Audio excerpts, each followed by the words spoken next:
Do you as a writer or showrunner prefer the old standard of 22 episode seasons or the new 10 to 12 episode seasons? Well, most writers get paid per episode produced. Back in the day, if you're doing 22 or even 24 episodes a season, that's a good salary. That's like 10 months worth of work. You're working crazy long hours. Then you have a 2-month hiatus. You come back to work refreshed for the next season. That's a good living. But today, if you're only doing 10 or 12 episodes, that's a half year's worth of salary. And that's not great.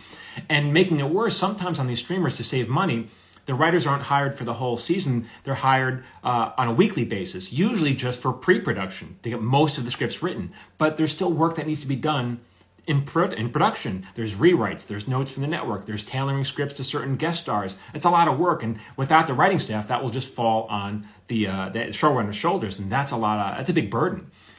To make up for this difference in salary, most writers will try to sell a pilot on the side, which is easier said than done, but that's the plan.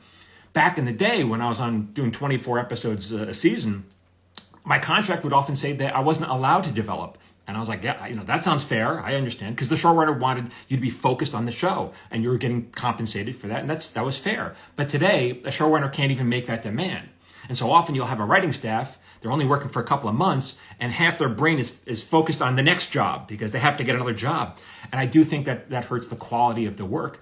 I also think that the studios are catching up on this. They're realizing, hey, maybe this isn't a great idea. Also, to save money, they're hiring less experienced writers and trying to get more new writers. And so that's why I say it's never been an easier time to break into the business, but I do think it's harder to sustain a living. So if you want to break into the business as a writer, now is your shot, right?